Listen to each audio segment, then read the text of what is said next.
흔히 소화가 안 되고 상복부가 불평한 그런 상태, 이거를 위험의 범주에 넣을 수 있습니다. 많은 사람들이 경험해 봤을 것 같은데, 체했다 이렇게 얘기하는 거, 그것도 넓은 범위에서 이제 위험의 범주에 넣을 수 있는데요. 그러고 보면 위험은 많은 사람들이 겪는 현상이죠. 위험에 대해서 좀 더 자세히 알아보려고 하거든요. 궁금하시면 영상을 계속 봐주세요. 만성위험은 그 증상이나 진행도에 따라서 표재성 위험, 밀환성 위험, 위축성 위험, 화생성 위험, 이렇게 네 가지로 분류를 합니다. 그 중에서 가장 가벼운 게 이제 표재성 위험이거든요. 표재성이라고 하는 것은 점막의 표층에 뭔가 염증이 생겼다, 그런 뜻으로 볼 수 있겠습니다. 다행히 식생활 습관하고 생활 습관 이런 것을 좀 바꾸면요, 치료가 가능해서 좀 쉬운 편이라고 볼 수 있겠습니다. 밀환이란 말이 있죠. 밀환이라고 하는 것은 점막의 표층이 이렇게 떨어져 나가서 진피나 점막하 조직이 노출되는 것을 가리킵니다. 여기에 염증이 생겼다, 그것이 이제 밀환성 위험인데요. 이 밀환성 위험이라고 하는 것은 복통이 발생하거나 치료가 약물에 의해서 좀 꼭 이루어져야 될 만한 그런 상황입니다. 출혈이나 위궤양, 이런 가능성이 아주 높죠. 그 다음으로 위축성 위험인데요. 위축성 위험이라고 하는 것은 이 위험을 장기간 알아서 이미 위점막이 위축된 상태다, 그런 얘기입니다. 자, 그렇다면 위산 분비 장애도 올 수 있고요. 그래서 메스꺼움, 만성 소화불량, 불쾌감이 이어지고 체중도 이렇게 감소할 가능성이 큽니다. 마지막으로 화생성 위험인데요. 이때는 위점막이 현저하게 변화된 그런 상태라서 굉장히 위암 발생률 같은 것도 한 10배 이상 높고 꾸준히 지속적으로 관찰과 치료가 필요한 그런 상태다, 이렇게 판단할 수 있습니다.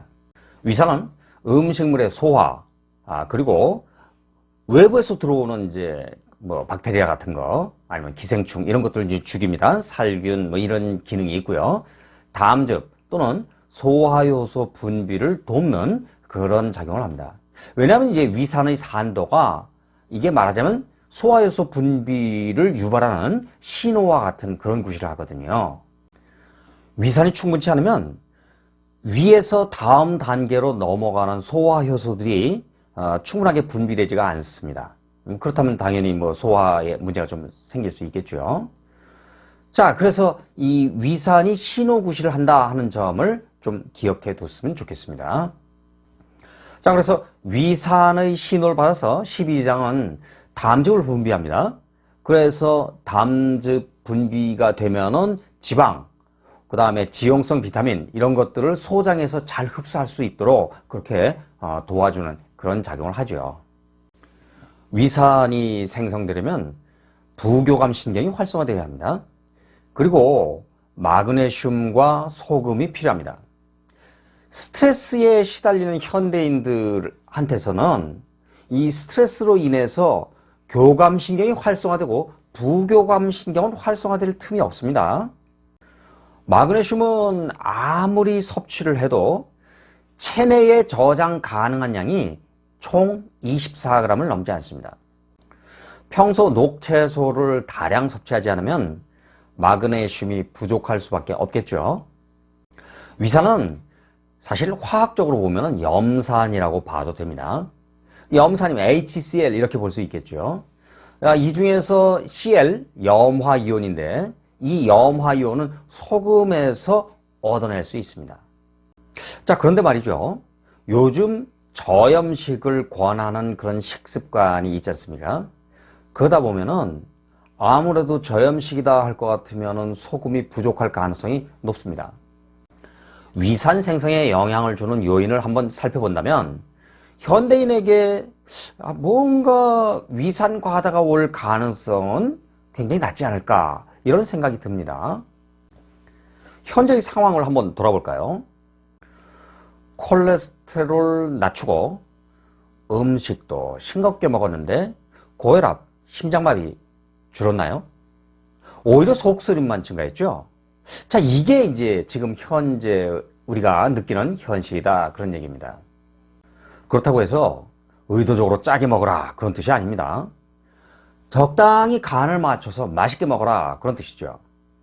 흔히 염분을 너무 많이, 소금을 너무 많이 섭취하면은 이게 문제가 생기지 않을까 걱정하는 분들 있을 텐데요. 특히 이제 혈압 면에서 미네랄이 풍부한 천일염, 핑크소금 이런 것들은요, 그 미네랄 때문에 사실 혈압이 조절이 됩니다. 일시적으로 올라갔더라도 정상적으로 회복이 됩니다. 마치 운동을 하면은 막 혈압이 올라가죠. 그랬다가 다시 정상으로 회복되는 그런 거하고 이치가 같습니다. 차가운 맥주, 샐러드, 생채소, 녹즙, 초밥, 냉면 이런 걸 먹었을 때 혹시 소화가 잘 되지 않거나 아니면은 뭐 설사한다든가 이런 증상이 나오면 위산이 부족할 가능성이 높습니다.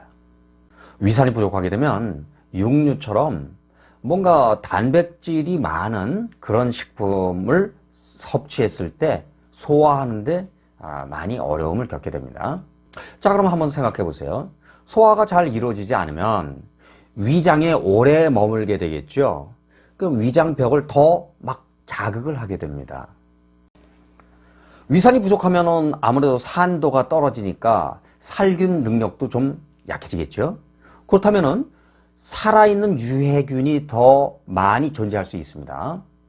자, 이 녀석들이 이제 대사 과정에서 음식물을 이제 소화하고 뭐 이런 대사 과정에서 이것들이 독소를 내뿜게 되고 그로 인해서 장누수증후를 겪을 가능성이 생깁니다.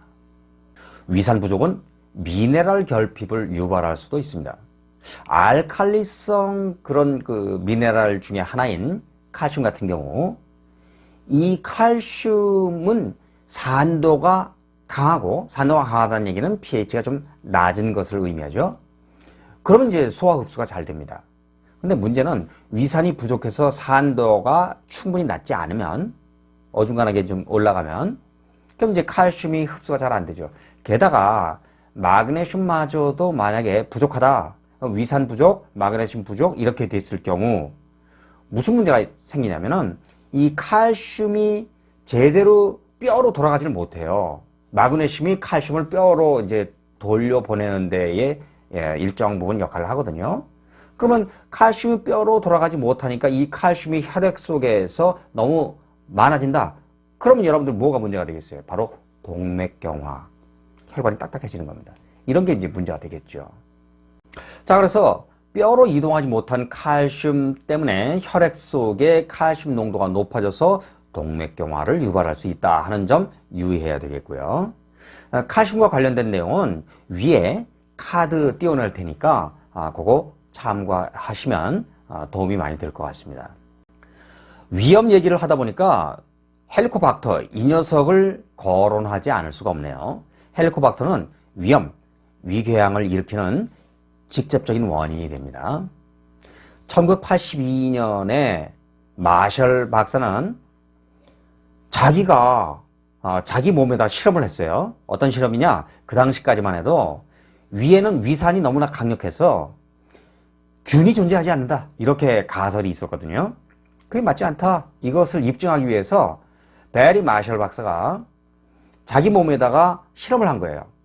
이 헬리코박터를 배양을 해서 자기가 그거를 이제 섭취함으로써 위염, 위궤양 이렇게 병이 진행된 겁니다. 자기 몸으로 보여준 거죠. 요즘 같으면 어림도 없는 얘기죠. 어디 사람 몸에다 그렇게 실험을 합니까? 말도 안 되는 얘기인데 그 당시까지만 해도 가능했던 그런 실험이었습니다. 자, 이처럼 헬리코박터는 위염, 위궤양을 일으키는 원인이고요. 위염, 위궤양, 이것은 위암을 일으키는 위험인자다, 그렇게 결론이 나 있습니다. 참고로 맵고 뜨겁고 이렇게 먹는 식습관은 위암과는 관련이 없습니다. 이게 관략근에 영향을 줄 수는 있어요. 그런데 위암과는 관련이 없다 하는 거 요거 참고로 말씀드리고요. 이 헬리코박터 감염률이 전 세계적으로 한 50%쯤 됩니다. 그런데 우리나라는 그게 한 70%쯤 된다는 거죠. 예전에, 물론 이제 요즘도 높은 편이긴 하지만 위암이요. 예전에는 뭐 압도적으로 한국인의 위암 사망률이 1위였습니다. 자, 그런데 이렇게 압도적으로 한국인의 그 사망 원인 중에 위암이 1위였던 그 이유는 뭐 과학적으로 추정하자면 헬리코박터가 원인이다 이렇게 볼 수 있겠습니다. 요즘은 위암이 이제 암 자체 내에서는 서열이 좀 떨어졌죠.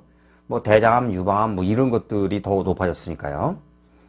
자, 그런데 이거는 솔직히 위암 자체가 떨어졌다 이렇게 보기보다는 상대적으로 다른 것들이 더 높아진 거죠. 건강검진 때문에 조기 발견 이런 효과도 있을 것이고요. 헬리코박터는 위암 발병률을 2배, 3배 높게 만들어줍니다.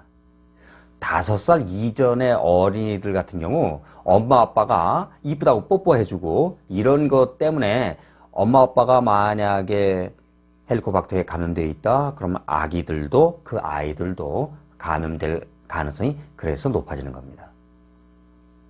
헬리코박터가 감염됐는지 이거를 확인하는 그 방법으로 요소 분해 효소의 존재, 유레에이스 이렇게 이제 부르는데요.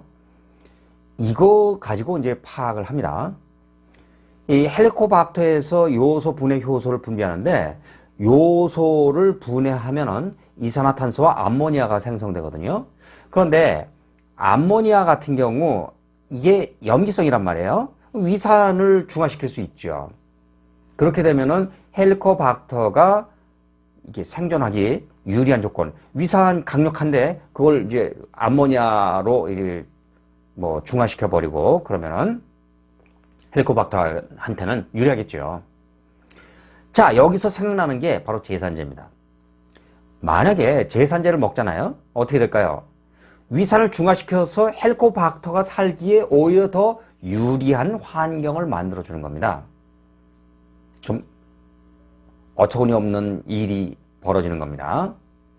자, 그래서 역류성 식도염 이것을 겪는 환자는 제산제를 복용할 게 아니라 오히려 위산을 보충해 주는 것이 치료를 더 돕는 기다 하는 거 그거를 기억해 두셨으면 좋겠습니다. 위염은 많은 사람이 경험하는 흔한 질병입니다.